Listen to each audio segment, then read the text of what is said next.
Hello दोस्तों, welcome back to my YouTube channel education with Radha. आज हम फिर से एक नए टॉपिक को देखेंगे। लास्ट वीडियो में हमने कई टॉपिक्स को डिस्कस किया है और आज हम बात करने वाले हैं नॉन फाइनाइट वर्ब्स के बारे में। जैसा कि हम जानते हैं, हम वर्ब पढ़ चुके हैं। वर्ब में हमारी होती है एक फाइनाइट वर्ब होती है और एक होती है नॉन फाइनाइट वर्ब। तो सबसे पहले हम शुरुआत करेंगे फाइनाइट वर्ब से। फाइनाइट वर्ब क्या होती है, हैज़ द डेफिनेशन के थ्रू हम देखेंगे। पहला है, जैसे डेफिनेशन है, all such verb that are limited by person, number and tense are called finite verb. Means वे वर्ब जो सेंटेंस के सब्जेक्ट तथा टेंस के मुताबिक अपना रूप बदल लेते हैं, वो क्या होते हैं? फाइनाइट वर्ब होते हैं। कौन से वर्ब? जो सेंटेंस के सब्जेक्ट के मुताबिक अपना रूप बदलते हैं और टेंस के मुताबिक। तो यहाँ पे हम एग्जाम्पल के थ्रू देखेंगे। जैसे हमारा पहला एग्जाम्पल है, आई गो टू स्कूल, है ना। तो इसमें देखिए हमारा सब्जेक्ट क्या है? सब्जेक्ट है आई। जैसा कि हमने डेफिनेशन में देखा है कि वे वर्ब जो सेंटेंस के सब्जेक्ट तथा टेंस के मुताबिक अपना रूप चेंज करते हैं। तो सब्जेक्ट क्योंकि हमारा आई है और आई क्या है? आई है प्लूरल, है ना। आई हमारा प्लूरल है, तो इसके साथ हम क्या यूज़ करेंगे? गो का यूज़ करेंगे। अगर आई की जगह सब्जेक्ट हमारा होता शी, अगर आई की जगह हमारा सब्जेक्ट क्या होता? शी होता या ही होता, तो हम यहाँ पे क्या यूज़ करते? तो हम यहाँ पे यूज़ करते गोस, है ना। लेकिन सब्जेक्ट हमारा आई जो है वो प्लूरल है, क्योंकि यहाँ लिखा हुआ है कि सेंटेंस के सब्जेक्ट तथा टेंस के मुताबिक वर्ब अपना रूप बदल लेते हैं। तो ये क्या हो गया? आई गो टू स्कूल, ठीक है। नेक्स्ट है, he goes to school to study. अब जैसे मैंने पहले सेंटेंस में बताया कि अगर शी होता, ही होता, हम तो गो की जगह क्या यूज़ करते? गोज़ का यूज़ करते हैं ना। तो इसीलिए हमने यहाँ पे गोज़ का यूज़ किया है। तो he goes to school to study. Next है, आई वॉन्ट टू राइट। यहाँ पे भी देखिए सब्जेक्ट के अकॉर्डिंग ये हमारा पास्ट टेंस नहीं है, ये हमारा प्रेजेंट है। तो यहाँ पे देखिए सब्जेक्ट के अकॉर्डिंग ही हमने ये वाली वर्ब का यूज़ किया है, वॉन्ट, ठीक है। I want to write. Next है, ही वॉन्ट्स टू राइट। अब यहाँ पे देखिए एस ऐड हो गया है। क्यों ऐड हो गया है? सब्जेक्ट के अकॉर्डिंग चेंज हुआ है ये, क्योंकि ही हमारा सिंगुलर पर्सन है, इसलिए यहाँ पे हमने वॉन्ट में एस लगा दिया है। नेक्स्ट है, सी वॉन्टेड टू राइट। अब यहाँ पे देखिए वॉन्टेड क्यों हो गया? वॉन्टेड इसलिए हो गया क्योंकि ये हमारा था प्रेजेंट, और प्रेजेंट तो ये भी है, लेकिन बात हो रही है सब्जेक्ट की, तो ये सब्जेक्ट के अकॉर्डिंग चेंज हो रहे हैं। अब यहाँ पे देखिए शी है, ठीक है, और हम इस सेंटेंस के थ्रू हम पास्ट की बात कर रहे हैं कि सी वांटेड टू राइट, वो चाहती थी, तो इसलिए हमने यहाँ पे ईडी लगा दिया है। नेक्स्ट है, he is an advocate. Next, you are a student, they were student, ठीक है। चलिए अब हम देखेंगे नॉन फाइनाइट वर्ब क्या होती हैं। फाइनाइट में हमने देखा कि सब्जेक्ट के अकॉर्डिंग वर्ब क्या हो रही थी? चेंज हो रही थी। अब यहाँ पे देखते हैं नॉन फाइनाइट क्या होता है। तो there are 3 kinds of verb that are not limited by person and tense, they are called non finite. उसका सेम ऑपोजिट हो जाता है। जैसे वहाँ पे क्या हो रहा था?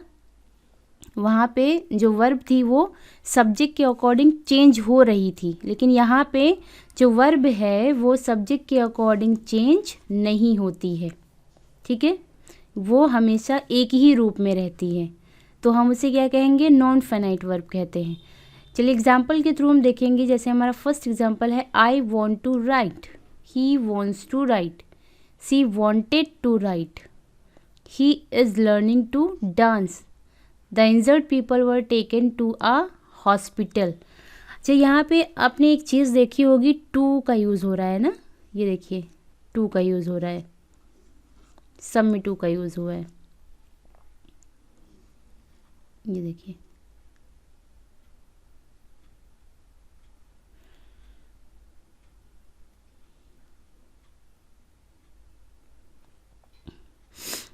तो इस टू के बारे में भी हम आगे डिस्कस करेंगे, ये टू क्या है। अब हम देखते हैं कि नॉन फाइनाइट वर्ब जो है वो कितने पार्ट्स में डिवाइड होती है। तो ये देखिए, नॉन फाइनाइट जो होती है वो 3 पार्ट्स में डिवाइड होती है।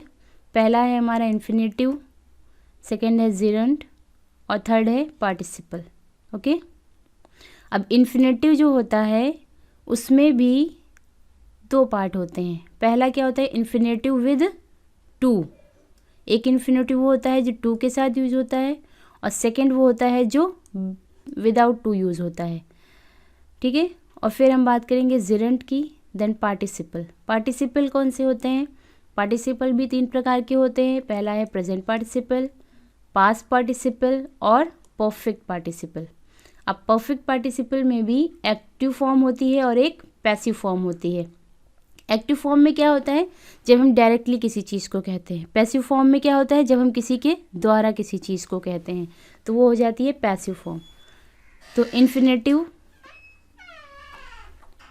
टू और इन्फिनेटिव विदाउट टू क्या होता है, इन्फिनेटिव टू क्या होता है, इन्फिनेटिव विद टू हम कैसे यूज़ करते हैं, जो अपने पहले टू ले लेता है। मीन्स जब भी हम सेंटेंस बनाएंगे या वर्ब को ऐड करते हैं तो उसमें हम टू का यूज़ करते हैं, तो वो इन्फिनेटिव हो जाती है। और विदाउट इन्फिनेटिव क्या होता है, जो अपने पहले टू नहीं लेता है या जो अपने पहले टू यूज़ नहीं करता है। कुछ एग्जाम्पल के थ्रू हम देखेंगे जैसे टू इन्फिनेटिव का यूज़ कैसे करेंगे।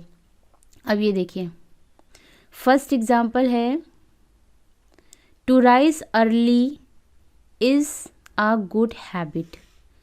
नेक्स्ट है सी होप्स टू पास। अब यहाँ पे देखिए 2 वर्ब का यूज़ हुआ है ना, एक है होप और सेकंड है पास, और इन दोनों को ऐड करने के लिए हमने किसका यूज़ किया है, इन्फिनेटिव टू का यूज़ किया है। इसी तरह से हम और एग्जांपल्स को देखेंगे। The train is about to leave. Next है our motto is to forget and forgive. She want to buy sweet. अब देखिए, सब में 2 वर्ब का यूज़ हुआ है, लेकिन इनको हम कैसे आइडेंटिफाई कर रहे हैं, इन्फिनेटिव टू का यूज़ करके, क्योंकि हमने क्या किया है, वर्ब के पहले टू का यूज़ कर लिया है। नेक्स्ट है he love to hear that I have top the list. Next है you waste your time to try to convince her. Next I am eager to join medical. Next are you in excess to help her. ठीक है, अब यहाँ पे भी देखिए N access और help. अब एक चीज़ आपको यहाँ पे याद रखनी है कि एक्टिव फॉर्म, जब भी हम एक्टिव फॉर्म की बात करेंगे या सेंटेंस को एक्टिव फॉर्म में बनाते हैं तो टू के साथ हम V1 का ही यूज़ करते हैं। V1 मीन्स क्या होता है, वर्ब की फर्स्ट फॉर्म का यूज़ करते हैं। जब भी हम टू का यूज़ करते हैं तो टू के बाद हम किसका यूज़ करते हैं, वर्ब की फर्स्ट फॉर्म का, जैसे to go, to come, to drink. लेकिन अगर हम इसी बात को जिसे हम एक्टिव फॉर्म में कह रहे थे, अगर हम उसको पैसिव फॉर्म में कहेंगे तो वहाँ पे वर्ब हमारी चेंज हो जाएगी और टू के बाद बी लग जाएगा और उसके बाद वर्ब की थर्ड फॉर्म यूज़ होगी। कैसे, to be gone, to be come, to be drunk. Clear.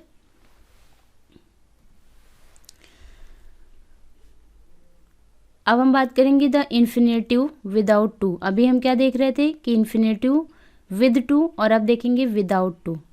तो विदाउट टू को हम कुछ एग्जांपल्स के थ्रू देखेंगे, जैसे है I made him sit down, इसमें टू का यूज़ नहीं हुआ है। I saw him eat, I heard him cry.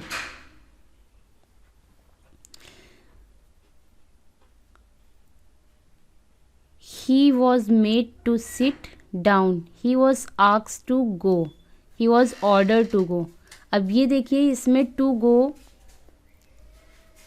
To do और टू सिट ये किसी के द्वारा कहा जा रहा है, यहाँ पे बात हो तो रही है लेकिन किसी के द्वारा हो रही है, पैसिव वॉइस में हो रही है ना।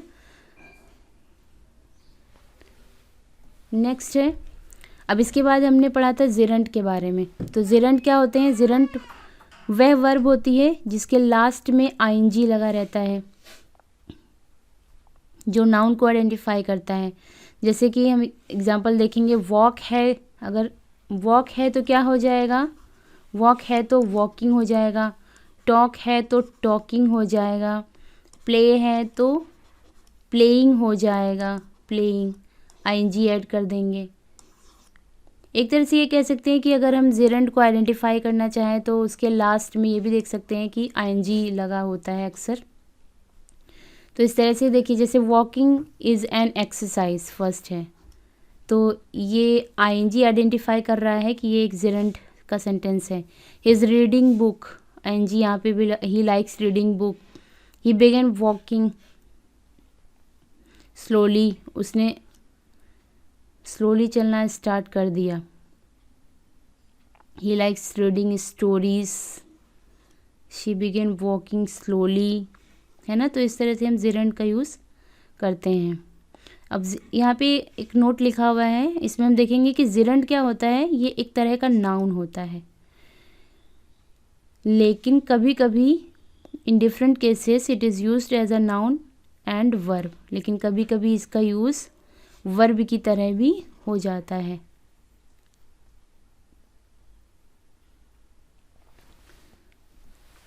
नेक्स्ट है पार्टिसिपल। पार्टिसिपल हमने पढ़ा था कि पार्टिसिपल 3 प्रकार के होते हैं। पहला होता है प्रेजेंट पार्टिसिपल, दूसरा होता है पास्ट पार्टिसिपल, और तीसरा होता है परफेक्ट पार्टिसिपल।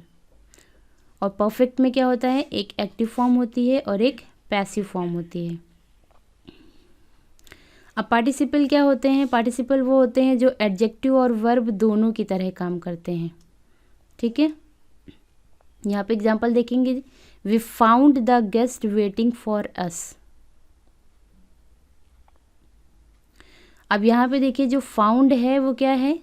वर्ब है ना। यह वर्ब की तरह ये रिएक्ट कर रहा है। वी फाउंड, हमने पाया। But waiting is also describing the noun guest, लेकिन वेटिंग क्या कर रहा है? वेटिंग भी गेस्ट को डिस्क्राइब कर रहा है ना। ये कौन वेट कर रहे हैं? तो गेस्ट, जो गेस्ट हैं हमारे मेहमान हैं, वो वेट कर रहे हैं for us. So it is performing the work of an adjective, क्योंकि जब भी हम एडजेक्टिव की बात करते हैं तो हम कौन, क्या करके क्वेश्चन करते हैं, देन उसका आंसर आता है ना, कि वो कैसा है। तो इस तरह से हम एडजेक्टिव को आइडेंटिफाई करते हैं। नेक्स्ट हम देखेंगे प्रेजेंट पार्टिसिपल। तो प्रेजेंट पार्टिसिपल क्या होता है? वर्ब का वो फॉर्म जिसके लास्ट में आईएनजी लगा रहता है, तो वो प्रेजेंट पार्टिसिपल हो जाएगा। जैसे बर्निंग है, वेटिंग है, रीडिंग है, कमिंग है। और प्रेजेंट पार्टिसिपल में क्या होता है? प्रेजेंट पार्टिसिपल को हम MV4 मीन्स मेन वर्ब की जो क्या होता है, इसको हम वर्ब की 4th फॉर्म भी कहते हैं, जिसमें आईएनजी लगा होता है। अब यहाँ पे देखेंगे, एक्टिव स्टाइल के सेंटेंस में प्रेजेंट पार्टिसिपल का जो प्रयोग होता है वो नाउन के पहले होता है ना। जब हम एक्टिव वॉइस में सेंटेंस बनाते हैं तो प्रेजेंट पार्टिसिपल नाउन के पहले यूज़ होगा, और ये कार्य कैसे करेगा? एडजेक्टिव की तरह कार्य करेगा। जैसे स्लीपिंग चिल्ड्रेन, सोते हुए बच्चे, फॉलिंग लीव्स। अब एक चीज़ इसमें और हम ध्यान देंगे कि जो प्रेजेंट पार्टिसिपल होता है वो अनकम्प्लीट या इनकम्प्लीट एक्शन को दर्शाता है। मीन्स इसमें कोई भी बात जो होती है वो आधी अधूरी होती है, वो पूरी कंप्लीट नहीं होती है। जैसे बर्निंग ट्रेन, जलती हुई ट्रेन, फॉलिंग लीव्स, गिरती हुई पत्तियाँ, स्लीपिंग चिल्ड्रेन, सोता हुआ बच्चा, ठीक है। नेक्स्ट हम देखेंगे पास्ट पार्टिसिपल। तो पास्ट पार्टिसिपल क्या होता है? वर्ब का वो फॉर्म जिसके लास्ट में D, ED, T, EN, N लगा होता है। जैसे आपने पास्ट टेंस पढ़ा होगा तो उसमें आपको पता होगा कि पास्ट टेंस में क्या होता है? वर्ब की सेकेंड फॉर्म लगती है ना। तो यहाँ पे एग्जाम्पल के थ्रू देखेंगे, जैसे है, वर्कड है, स्लेप्ट है, रिटन है, damaged, broken, injured, seat extra. Past participle में क्या होता है, वर्ब की थर्ड फॉर्म लगी होती है ना, मेन वर्ब की थर्ड फॉर्म होती है। एक्टिव स्टाइल तथा पैसिव स्टाइल के सेंटेंस में पास्ट पार्टिसिपल का प्रयोग नाउन के पहले होता है और ये कार्य कैसे करता है, एडजेक्टिव की तरह काम करता है। जैसे अ रिटायर्ड क्लर्क, जैसे आपने किसी गोट के बारे में बात किया और किसी ने आपसे पूछा कि गोट तो है पर वो कैसी है, ब्लैक है या फिर वाइट है ना। तो जो ब्लैक और वाइट होगा वो क्या होगा, वो एडजेक्टिव होगा। तो इसी तरह से एक क्लर्क है लेकिन वो कैसा है, रिटायर्ड क्लर्क है, ये एक्टिव वाइज हो गया। द ब्रोकन चेयर, ये आपका पैसिव वाइज है। नेक्स्ट हम देखेंगे परफेक्ट पार्टिसिपल। तो परफेक्ट पार्टिसिपल जब भी हम बनाते हैं तो हैविंग प्लस वर्ब की थर्ड फॉर्म का यूज़ करते हैं। जब भी हम परफेक्ट पार्टिसिपल की बात करते हैं तो हैविंग प्लस वर्ब की थर्ड फॉर्म। कभी कभी आपने देखा होगा कि जब सेंटेंस बनाते हैं या कभी ऐसे सेंटेंस आते हैं जिसमें स्टार्टिंग में हैविंग लगा होता है ना, तो वो आपका परफेक्ट पार्टिसिपल होता है। परफेक्ट पार्टिसिपल में सेंटेंस बना होता है। जैसे एग्जांपल है having watched, having arrived, having slept, having been etcetera.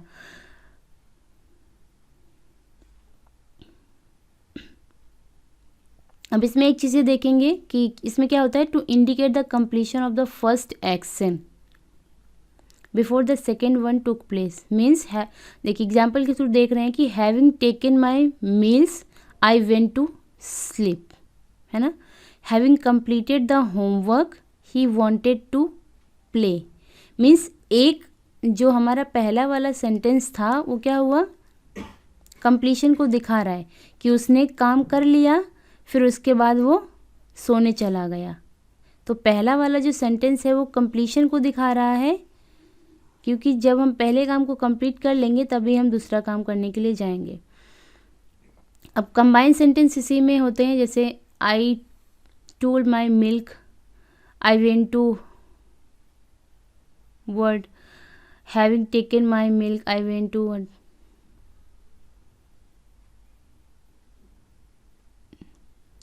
I think इस सेंटेंस में कुछ मिस्टेक है।